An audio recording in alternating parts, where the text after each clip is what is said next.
Go. Audio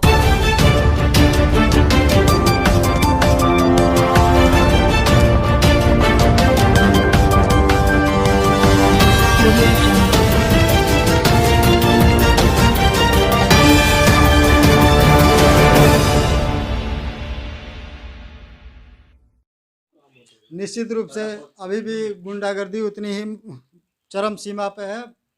इस पत्रकार तिवारी जी सुरेंद्र जी ने हमको बताया, ये जनता में दूर दूर तक जाएगी आवाज़, और संभव है कि आने वाले समय में कुछ अधिक देखने को मिले सुविधाएं व्यवस्थाएं। आगे अब मैं बात करूंगा राजेश जी से। राजेश जी, जैसे कि हम लोगों ने गुंडा गंडक का आदि पर हमने बात किया, मैं गंडक से जुड़ी बात करूंगा। बाढ़ आए थे, पिछले बार भी आए थे, उसके पिछले बार भी, उसके पिछले बार भी, ठीक है। उस दौरान विस्थापित लोगों को, जैसा कि आप भी क्षेत्र में जाते होंगे, देखते होंगे, विस्थापित लोगों के लिए कितनी सुविधाएं मिल पाई हैं और कितने दुखी हैं लोग, उसका दर्द यदि आप बता सके तो बताएं, जो लोग जी विस्थापित हुए हैं। विकास बाबा, गंडक तो जाने ये बहुत बथा चीज़ है। जी जी वहाँ के लोग दियारे इलाके में जितने लोग हैं वहाँ, उनको तो बहुत कष्ट है। बाढ़ आती है, लोगों को घर दहता है, फसल नष्ट होती है, सरकार बोर्डल गिराना शुरू कर देती है, सारे ही खत्म है, और बंद है। अन्यत्र कहीं जाके बस। और अपने घर द्वार छोड़ करके लोग जी जी अन्यत्र जगह पर जाते हैं। जी, लौट- बहुत कष्ट होता है हम लोगों को। और इस तरह की सरकार को चाहिए कि समय के पहले ही, बाढ़ आने से पहले ही, उस बांध को बनवा के सुरक्षित करके और वहाँ की जो जनजीवन जो लोग हैं उनको अच्छी मुहैया कराए। अर्थात बिल्कुल बिल्कुल सही आपने राजेश जी बताया। अभी भी वो सही स्थिति में नहीं है, जो जो बाढ़ से विस्थापित हुए हैं सही स्थिति में नहीं है। सरकारें बहुत कुछ नहीं कर पाई हैं, उनके लिए जरूर कुछ ना कुछ करने की ज़रूरत है। आप स्वतंत्र भारत से राम मिश्रा जी हैं, आप क्षेत्रीय रिपोर्टिंग का काम करते हैं। किसानों के आय के दृष्टिकोण से आप क्या देखते हैं? आय कितनी बढ़ी है, क्या बढ़ी है किसान? सबसे पहले यूपी बिहार 24 न्यूज़ चैनल को धन्यवाद। हाँ, उसकी शुभकामना संदेश। साथ ही साथ किसानों के आय के बारे में आप बताएं। तो आय तो मान लीजिए गन्ना है, यहाँ गन्ना तो किसान बो दिया, खाद डाला, बीज डाला, जुताई किया, और पैदावार होने का जब समय आया तो समय से पैदावार नहीं हो पाया। गन्ना आज सूख रही है। किसान किसान का गन्ना सूख गया तो जलावन के काम ला रहा है। पशु के लिए चारा का जो प्रबंध होता था पत्ता से, वो पत्ता से उसका चारा नहीं मिल पा रहा है। आज मवेशियों की संख्या देखिए हमारे वहाँ घट गया है। जो मवेशी बचे हैं तो कुछ तस्करी में चले जा रहे हैं, कुछ आदमी खिलाने बिना उसको बेच दे रहा है, मजबूरी में बेच रहा है वो। तो सबसे बड़ा मतलब समस्या यही है कि मतलब यहाँ लागत ही यहाँ डूब जा रहा है। धन्यवाद। निश्चित रूप से अभी किसानों के लिए जो सरकारें कह रही हैं कि विकास हुए हैं, तमाम विकास के मुद्दों की बात हो रही।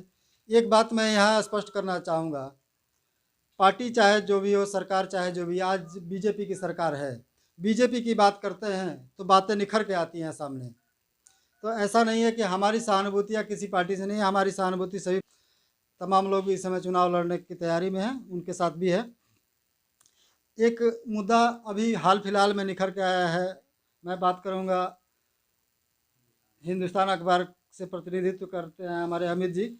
खाद की किल्लत बहुत तेज़ी से बढ़ के आई है सामने। अब जेन्युइन मुद्दे पर मैं बहुत नज़दीक आ चुका हूँ, उसके बाद से कि जेन्युइन मुद्दों को एक बार हम लोग उजागर कर ले, फिर उसके बाद जाते हैं। खाद के विषय में क्या कहना चाहेंगे? खाद की व्यवस्था क्या है यहाँ पे? अभी खाद देखिए, है इस समय? अभी हालांकि हम लोग तो पत्रकार हैं और गांव गली टोला मोहल्ला हम लोग का घूमना होता है और आदमी देख रहा है जगह जगह। इसके पहले सर्वे भी हुआ था, इसमें देखा गया कि खाद वगैरह जितना आवश्यकता है उतना नहीं हो पा रहा है, व्यवस्था नहीं हो पा रहा है। अब शासन की तरफ से ऊपरी स्तर पे तो देखा जाता है कि आ तो रहा है, पर नीचे अब आ पा रहा है या नहीं आ पा रहा है, लोगों को सही समय से सुविधाएं उपलब्ध नहीं हो पा रही हैं। ऐसा देखा जा रहा है। तो तरह तरह के लोग तो अपना अपना बता रहे हैं लोग। अभी भी फिलहाल अब सलेमगढ़ क्षेत्र में देखा जाए तो अभी यहाँ पे हम लोग बैठे थे, वहीं पे काफ़ी लोग हैं जो लाइन लगाए हुए हैं क्रमबद्ध रूप से। वो लोग सुबह से ही आके प्रतीक्षारत हैं उन लोग, लेकिन उन लोगों को समय से मिल नहीं पा रहा है। लेकिन ये देखिए, ऊपर से ही अमित भैया मैं बता दूं आपको, सुनिए, जो खाद की जो लाइन हम लोग देख रहे हैं, आप चलिए नेशनल हाईवे चौराहे पे, वहाँ बैठ जाइए 10 मिनट, अब पता लग जाएगा कि जो खाद आया है वो सीधे बिहार जा रहा है। बिहार के इसके लोग पहले कई ट्रकें पकड़ी जा चुकी देखिए, हैं, बिहार के ट्रकें लोग पकड़ी जा खाद चुकी का ही लाभ ले रहे हैं। अपने वहाँ स्लमगढ़ में जो खाद जो बट रहा है उसमें से आधे खाद बिहार सीधे जा रहा है ना। और यहाँ के लोग लाभान्वित नहीं हो रहे हैं, यहाँ के लोग लाभान्वित नहीं है। और जनता की समस्या, विकास जी, जनता की समस्या की बात है तो आप तहसील पर जाइए, थाने पर जाइए, हाँ, ऑफिसों पर जाएंगे, प्रशासन के जो ऑफिस बने हैं वहाँ जाइए। जनता किस तरह पीड़ित है, इस ठंडे के मौसम में अपना चदरा कमरी ओढ़ कर किस तरह लोग बैठे अपनी अपनी समस्या गिनाने के लिए, और समस्याओं का समाधान नहीं हो रहा है। वो चाहे लेखपाल हो, चाहे कोई विभाग हो, चाहे राजस्व विभाग हो या कोटा विभाग हो, राशन विभाग हो, हर जगह वही स्थिति है। लोग लाइन लगाए हुए हैं और समस्याएं हम लोगों का काम है, देखिए हम लोगों का काम खबर लिखना है, और सिर्फ हमेशा हम लोग ऐसे बलि का बकरा बनते रहते हैं, चाहे शासन से हो, राजनीतिक से हो, चाहे जमीनी धरातल पे अगर देखा जाए तो हो। जिन लोगों का समस्याओं का समाधान के विषय में अगर हम लोग सोचते हैं, लिखते हैं, तो लिखने के उपरांत यही होता है कि हम ही लोगों के खिलाफ ऊपर से कार्रवाइयाँ हो जाती है। कार्रवाई उनके खिलाफ, अधिकारियों के या अन्य लोगों के खिलाफ होने से पहले हम ही लोगों पे हो जाती है। कारण ये कि हम ही लोगों से साक्ष्य मांगा जाता है या अन्य प्रकार की जो भी चीज़ें होती है, हम ही लोग बलि के बकरा बन जाते हैं। दूसरी चीज़ है कि हम लोगों की ओपिनियन जो होनी चाहिए, ये कि गली टोला मोहल्ला में किन चीज़ों की आवश्यकता है, तो आवश्यकताएं देखी जाए तो अपना जो क्षेत्र है वो शिक्षा के मामले में सबसे पिछड़ा है। बेरोजगारी का सब कोई बात तो करता है, हालांकि हम लोग भी करते हैं, सब कोई करता है, लेकिन ये कोई नहीं देखता है कि शिक्षा के स्तर में कुछ विकास होनी चाहिए।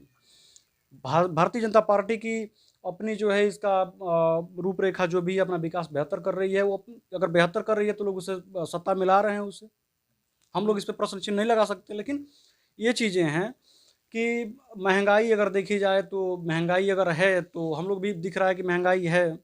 अब महंगाई अगर है वास्तव में तो लोगों को सत्ता से हटाना चाहिए। इसके पूर्व में जो भी सरकारें रही हैं वो कितना महंगाई पे कार्य कर चुकी हैं, ये कितना कार्य कर चुकी है, तो अब अगले आगामी चुनाव में अब लोग बता देंगे, जनता बता देगी उसका। सबसे बड़ी चीज़ ललन जी, अमर उजाला से प्रतिनिधित्व करते हैं। शिक्षा एक मुद्दा फिर से सामने आया। शिक्षा के विषय में आप बताएं, अपने क्षेत्र से जुड़ी किस तरह से शिक्षा को देखते हैं, कितनी जरूरतें, कितनी आवश्यकताएं हैं, इस विषय में आप बताएं। देखिए, सबसे पहले तो शिक्षा का मुद्दा लाए, बहुत हम लोग शिक्षा से ही जुड़े हैं। हाँ, इसके बाद मैं फिर आता हूं। हाँ, माँ तो मैं ललन भाई को थोड़ा हेल्प कर रहा हूँ। ललन भैया को, माँ सरस्वती के आशीर्वाद मंदिर से हम लोग निकले हैं। जब 8 पास लड़का जब इंटर में पढ़ाएगा तो शिक्षा का क्या हाल होगा। ये समस्या तो है। मैं चाहूँगा राकेश जी, मैं राकेश भाई चाहूँगा आप तिवारी जी को तरफ कमरा ले चलें, तिवारी जी को दिखाएं। तिवारी जी भी हमारे शिक्षा विभाग से जुड़े रहे, काफ़ी हद तक इस मुद्दे पर जानते हैं। जब आप 8 पास क्यों नहीं पढ़ाएगा लड़का, शिक्षा विभाग से जो जुड़े लोग हैं वो भी मठाधीश हैं, उनको बच्चे से चाहिए। फिर एक सबसे बड़ी समस्या मेरे नज़र में आ रहा है, मैं इस पर तिवारी से विचार कहूँ, थोड़ा वार्तालाप डिबेट बढ़ रहा है। मैं देख रहा हूँ इस जाड़े के सर्दी के मौसम में आप सभी देख रहे हैं कि 5 साढ़े 5 बजे क्या स्थिति रह रही है। लेकिन जो प्रशासन से अपील करता हूँ, मैं यहाँ देख रहा हूँ यहाँ के प्रशासन में जोरदार, आपके मतलब यूपी बिहार 24 चैनल के माध्यम से प्रशासन से गुहार लगा रहा हूँ, अपील कर रहा हूँ। 5 साढ़े 5 में भोर में मैं देख रहा हूँ, जब टहल रहा आदमी देख रहा है कि बच्चियाँ लड़कियाँ और कोचिंग सेंटरों में आ रही हैं, उसके अभिभावक भेज रहा है, पढ़ने के लिए भेज रहा है, लेकिन वो कोचिंग पर बैठे शिक्षा माफिया, तिवारी जी, उनको उस विषय पर ध्यान देना चाहिए। प्रशासन को ध्यान देना चाहिए कि क्या इस समय सर्दी के मौसम में 5:30 बजे का मतलब क्या होता है। कुहासा रहता है और कुहासा में वो लड़की साइकिल पैदल से कोचिंग सेंटर आ रही है। वो किस अनहोनी, हमेशा उसके मानसिक, जब तक घर से निकल के विद्यालय नहीं पहुंच रही है, अनहोनी से ग्रसित रह रही है। जैसे जो प्राइवेट लोग हैं, प्राइवेट संस्थाएं जो हैं, वह कोचिंग आज भी चला रही हैं। जाड़े की ठिठुरते हुए सुबह में लड़कियां जाती हैं पढ़ने, यह बात सही है। और मैं समर्थन करता हूं सुरेंद्र जी के बात का कि 8 पास लोग जब इंटर में पढ़ाएंगे तो शिक्षा का सुधार कहाँ से होगा। ऐसा है कि बड़े स्कूल वाले लोग जो धनाढ्य हैं, वह अनभिज्ञ, जिन्हें कुछ मालूम नहीं है, 8, 9, 10 तक के पढ़े लिखे लोग, हाँ वो अभी उनको, हाँ उनको बुलाकर जब पढ़वाया जाएगा और 2 से 2.5 हजार रुपया तनख्वाह दिया जाएगा तो उससे अधिक थोड़ा पढ़ाएगा, 2-2.5 हजार का हिसाब में पढ़ाएगा वो, हाँ। तो हर चीज का मूल्यांकन है। समस्या है। विकास जी, एक जी बात जी मेरे जी सामने आया है। जी जी आप शिक्षा की बात किए हैं तो अभी तो परिषदीय विद्यालयों में छुट्टी शासन द्वारा कर दिया गया है, सब लोग मास्टर लोग छुट्टी पे चले गए हैं और लोग छुट्टी से आएंगे, 14 तारीख तक छुट्टी है। मैं देखता हूँ और सुनता हूँ, जिसका पड़ताल अभी मुझे करना है। अभी छुट्टी के बाद हर विद्यालयों, परिषदीय विद्यालयों को पड़ताल करना है। शासन द्वारा बच्चों को दूध और फल देने की सुविधा है, लेकिन मुझे देखता हूँ लोग कहते हैं, बच्चे बताते हैं, जो फल जाते हैं सबसे 3rd क्लास के फल जाते हैं, जो सूखे जो फेंके होते हैं, हमारे और आपके बच्चे नहीं खाएंगे, जो गाय माल गोरू खाएंगे वही फल बच्चों में जाकर वितरित होता है। जिम्मेदारों को इसमें कमाने और रहा दूध की बात, बच्चों को दूध देना है, जो दूध जो दिया जाता है, उसमें दूध का केवल पानी होता है, दूध का रंग होता है, बाकी सब पानी होता है जो बच्चे पीते हैं। और सर यहाँ जो शिक्षा व्यवस्था है, अपने से और ही ब्लॉक में बात कर रहा हूँ, यहाँ ध्वस्त है ना। और यहाँ के जिम्मेदार चुप्पी साधे हुए मौन है, और मौन का कारण है कि ये जो फल फ्रूट और दूध जो बच्चों में वितरित करना है, उसका सीधे मुनाफा ऑफिस में बैठे वो जिम्मेदार और शिक्षक खा रहे हैं, है ना। और दिखावटी और विद्यालय पर केवल मेनो नोट है जो धरातल पर शून्य है। अगर इसका पड़ताल आपको करना है विकास भाई जी, और अपने 24 न्यूज यूपी बिहार को दिखाना है, तो आप सीधे चले जाइए परिषदीय विद्यालयों पर। आप देख सकते हैं कि कितना दूध बच्चा पी रहा है, कौन सा फल खा रहा है, कौन सा सेब खा रहा है, आप देख लेंगे तो आपको भी समझ में आ जाएगा। लेकिन सरकार द्वारा, जिम्मेदारों द्वारा इस पर कार्रवाई नहीं की जा रही है, क्योंकि इसी में ज्यादा धन है। हाँ, शिक्षक माले माल हो रहा है, जिम्मेदार माले माल हो रहे हैं, हाँ, ग्राम प्रधान माले माल हो रहे हैं। बातों तो तमाम है। इसका विकास जी मैं आपसे निवेदन करूंगा, मेरे द्वारा इसका बहुत जल्दी पड़ताल किया जाएगा युद्ध स्तर पर। और मैं आपसे भी चाहूंगा कि आपका 24 न्यूज यूपी बिहार परिषदीय विद्यालयों का जांच करें, शिक्षक कब आते हैं, कौन सा दूध देते हैं, कौन सा फल देते हैं, अब बच्चे खाते हैं। हाँ, निश्चित रूप से द्विवेदी जी, मैं आपके बातों से सहमत हूँ, और आने वाले समय में मैं आपके साथ रहूँगा और इस चीज़ का पड़ताल किया जाएगा। फिर से एक बार ललन जी की तरफ जाना चाहूँगा, पुनः आ रहा हूँ। ललन जी, शिक्षा पे जुड़ी बात हो रही है, और शिक्षा आप ये बताइए कि शिक्षा से जुड़ी ये समस्या थी। एक समस्या यह है कि विद्यालय ही नहीं है, विद्यालय नहीं है तो ये सब व्यवस्था है, तो विद्यालय होना चाहिए, कितने विद्यालय होने चाहिए, इस विषय में आप बताएं। सबसे पहले तो धन्यवाद हम देते हैं इस 9 वर्ष की आपको भी बहुत बहुत शुभकामनाएं। आप सभी को 9 वर्ष की हार्दिक शुभकामना। और यूपी बिहार 24 न्यूज चैनल के तरफ से क्षेत्रीय पत्रकारों को एकजुटता का जो आप लोग संदेश दिए हैं, अगर इस तरीके से जो क्षेत्रीय पत्रकार लोग हैं अगर एकजुट रहें तो बाहर जाने की कोई ज़रूरत ही नहीं है। जहाँ तक और सब लोग जानते ही हैं, तमाम वक्ता लोग अपनी अपनी बात कहे, अपनी अपनी विचारधाराओं को रखे लोग। और हमको मिला है शिक्षा पर, क्यों सर? शिक्षा पर तो देखिए, शिक्षा से स्कूलों की कितनी कमी है ये बताना है। कमी क्या है कि अगर देखा जाए तो हर ग्राम सभा को विद्यालय मिला हुआ है, और उसमें योग्य टीचर है, बीएड है, बीटीसी है, जो मतलब शिक्षा का जो पढ़ाने का जो शिक्षक का जो ट्रेंड योग्य टीचर है। और यही प्राइवेट जो विद्यालय है उसमें देखिए सलामगढ़ में 20 विद्यालय हैं, 2000 रुपये सैलरी से लेकर के, और वहाँ सैलरी 60,000 रुपये है, 55 से 60,000 50,000 रुपये सैलरी है, एक शिक्षा मित्र को छोड़ करके उनकी सैलरी थोड़ा कम है। बाकी जो लोग हैं सारे विद्यालयों में 50 से एबव और 60 के बीच तक हैं। और 8 पास बच्चे भी स्कूलों में पढ़ा रहे हैं, वहाँ बच्चे ज़्यादा जा रहे हैं।